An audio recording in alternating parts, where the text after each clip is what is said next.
porque há pessoas a quem interessa que a gente brigue, que a gente não fique unido, que a gente não pense no valor do que é bom para todos nós, que se divida, que se biparta, porque ficamos enfraquecidos. Uma sociedade de medo, com as pessoas com muito medo, é facilmente controlável. Uma sociedade onde as pessoas são livres, que podem tomar decisões, é amedrontadora para alguns que não têm verdadeiro poder, que têm medo. E por isso gosto de infiltrar o medo na sociedade. Então a gente fala que o maior presente que você dá a alguém é não medo. Não medo é não raiva, não rancor, não vingança, mas transformação por tecer.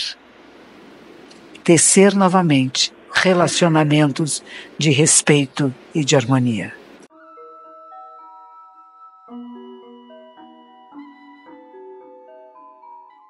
Ontem na televisão estava passando um pianista russo. Que coisa bonita! Este homem tocando, ele tinha mais de 80 anos. Eu nunca vi alguém tocar piano com tanta delicadeza. Ele tinha mãos grandes, era um homem grande.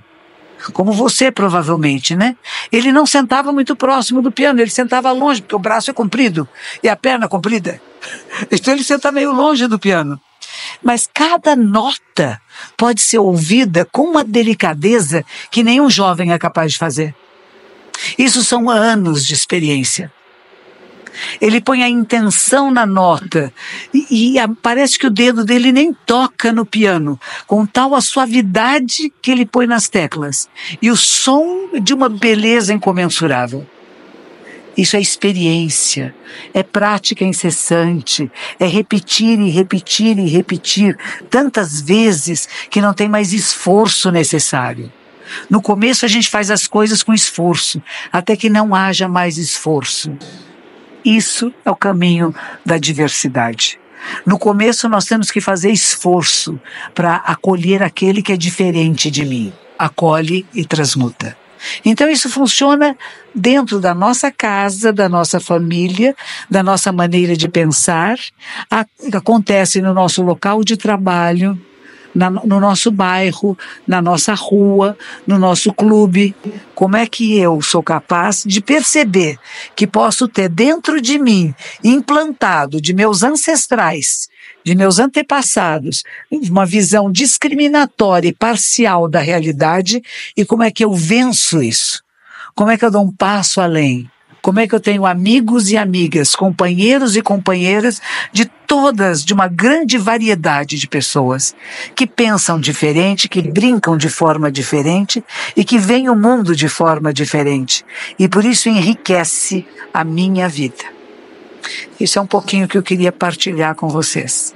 Eu faço parte de grupos da diversidade religiosa, são pessoas de várias religiões diferentes, nós nos reunimos de tempos em tempos, rezamos missas juntos na Catedral de São Paulo, estive nas mesquitas, vou muitas vezes para sinagogas, já estive em muitas casas espíritas, em casas de umbanda e de candomblé, porque nós acreditamos que quando nos unimos nessa universidade, nós somos mais fortes.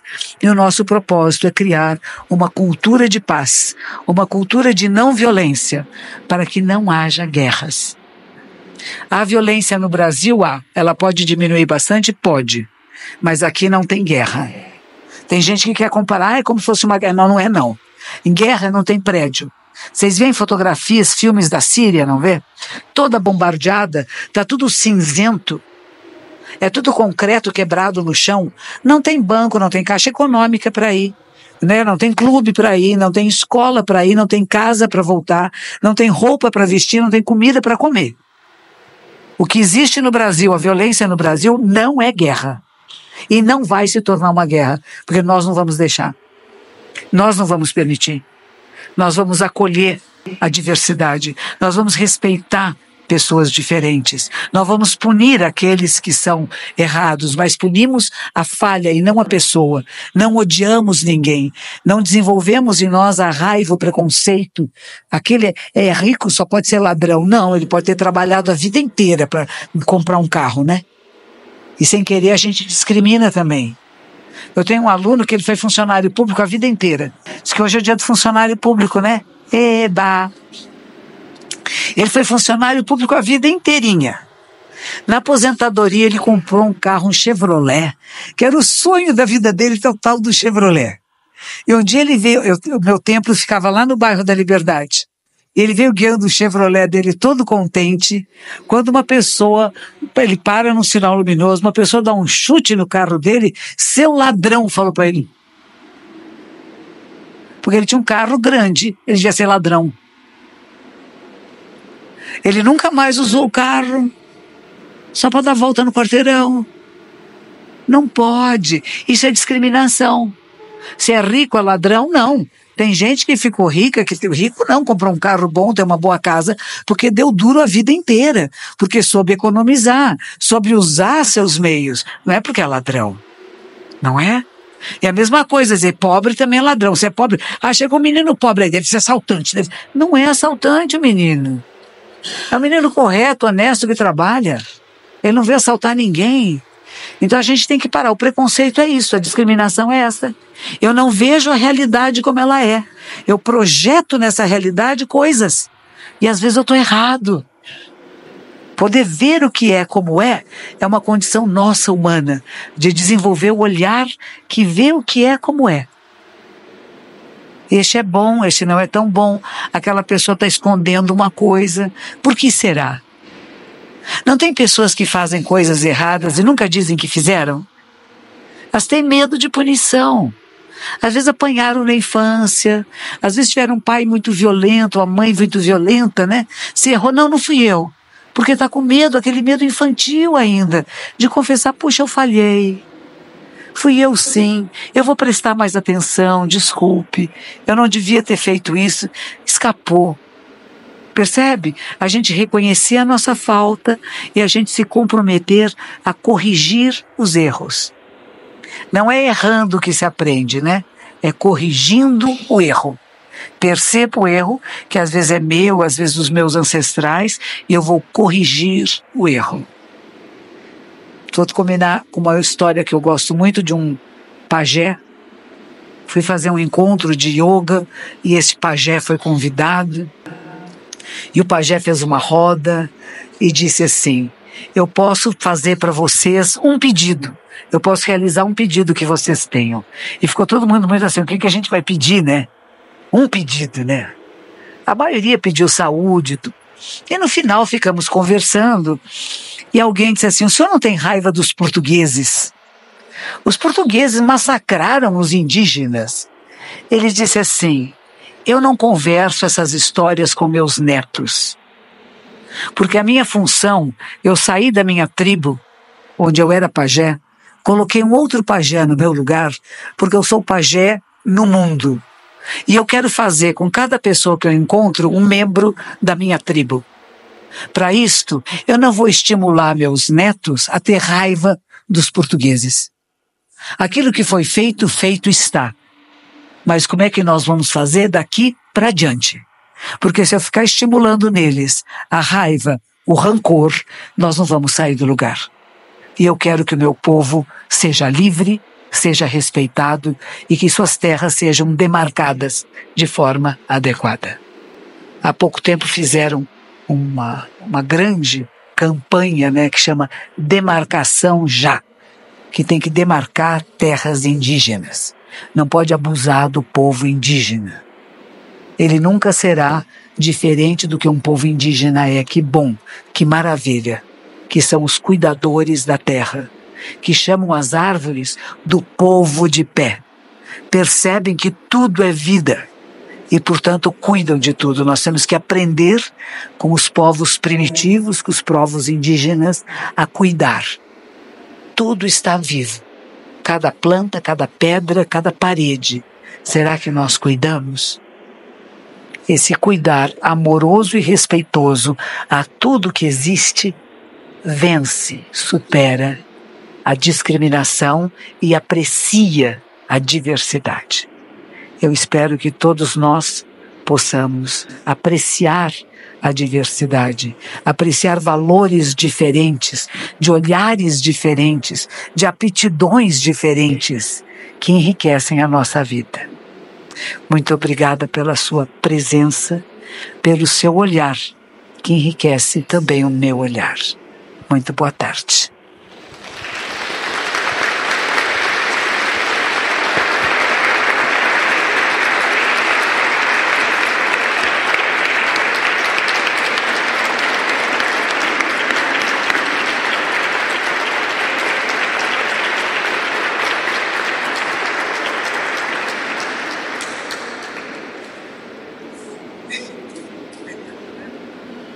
Monja, eu tenho a impressão que alguns segmentos da sociedade têm fomentado o ódio de forma instrumental, né? A base do ódio deles não é exatamente ideológica, eles se valem da comoção pública causada pelo ódio. Como interagir com esses setores da sociedade e com os efeitos, né, desse ódio fomentado por interesse?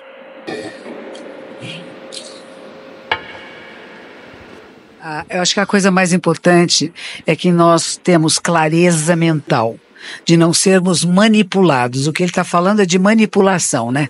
As pessoas pegam determinados momentos e manipulam a realidade. E a gente, se não tiver muito esperto, cai na história. Então a ideia é que você esteja acordado, desperto, que veja qual a intenção, o que está por trás disso, a quem interessa isto.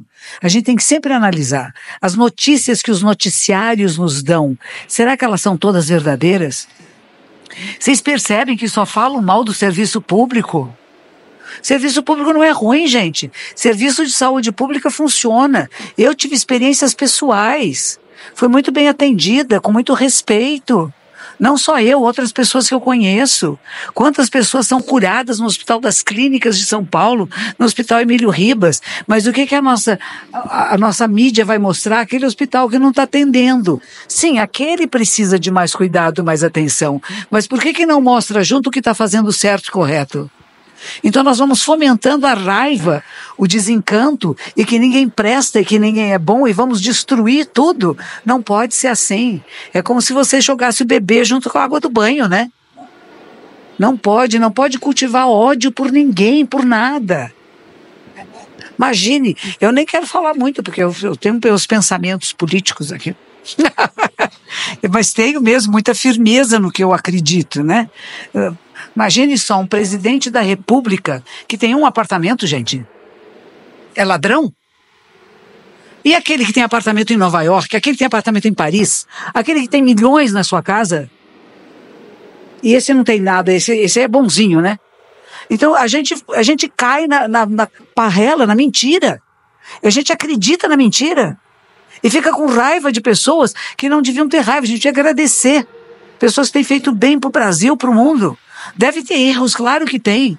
Você controla tudo que seu filho faz? Você sabe o que o seu neto está fazendo agora, nesse momento, no computador? A gente não controla tudo e todos. Mas que você tenha honestidade. A gente fala, como é que você faz para que tenha um país honesto, uma empresa honesta? Você tem que selecionar pessoas que tenham valores éticos. O valor ético é fazer o bem pelo bem. É transparência. É não levar nem um clipes para casa, nem um lápis, nem um papel de rascunho para casa. E a gente leva. Sim, a proporção é diferente, né? A proporção é diferente de eu matar um pernilongo e de eu matar uma pessoa. A loucura que a gente fala, o erro, o crime, é exatamente da proporção. Há coisas que nós podemos fazer que são erros menores, e há erros grandes. Mas se nós formos pensar, como é que eu vou minimizar os erros menores também? Como é que eu vou compreender até as pessoas que estão fazendo coisas erradas, porque não foi dado a elas exemplos e oportunidades de fazer certo? Eles estão repetindo modelos.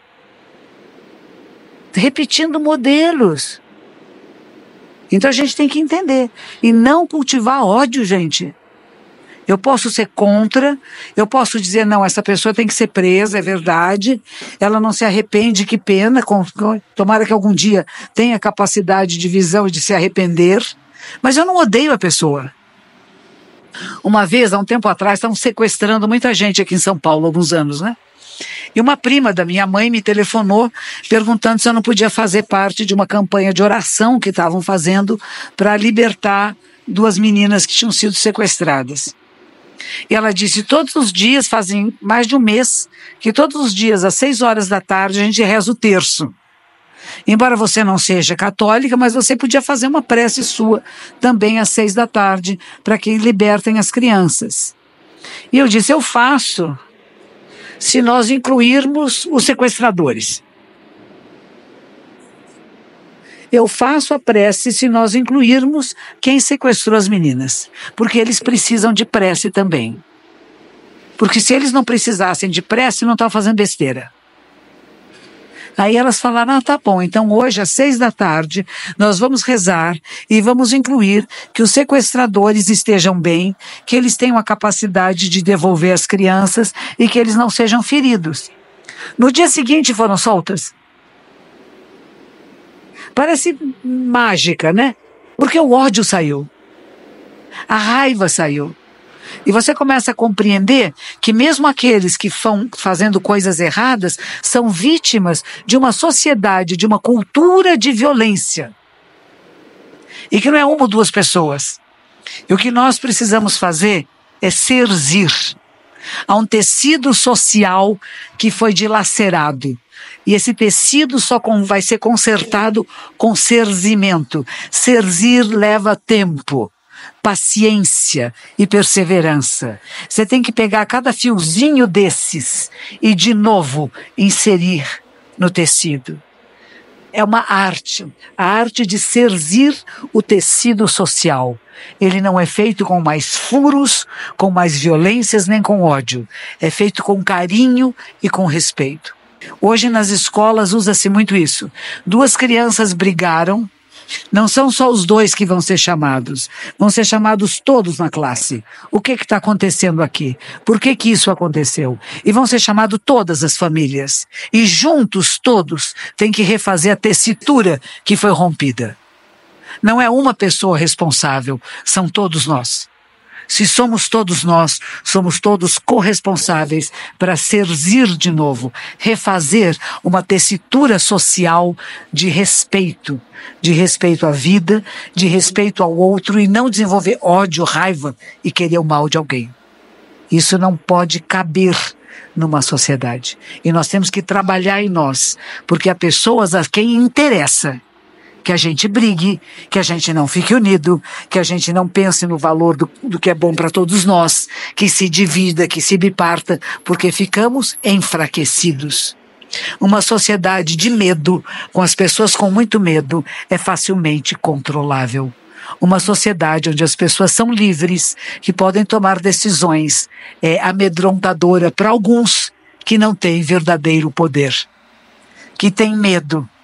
E por isso gosto de infiltrar o medo na sociedade. Então a gente fala que o maior presente que você dá a alguém é não medo. Não medo é não raiva, não rancor, não vingança, mas transformação por tecer. Tecer novamente relacionamentos de respeito e de harmonia. É por aí que eu acredito que nós temos que caminhar. Muito obrigada pela sua pergunta, obrigada a todos vocês que pacientemente me ouviram. Eu espero que 1 ou 2 palavras tenham servido para que nós possamos refletir em nós mesmos. Onde é que está aquele meu pedacinho que ainda não acredita nisto? Onde é que está meu pedacinho que ainda tem discriminações e preconceitos para eu trabalhar isso em mim? Para eu me aproximar da pessoa que eu acho que eu sinto aversão? Não, eu preciso conhecê-la, entrar em intimidade, vamos comer junto, vamos conversar, para eu perceber que é um ser humano tão sensível, tão doce, tão necessitado como eu mesmo. Muito obrigada.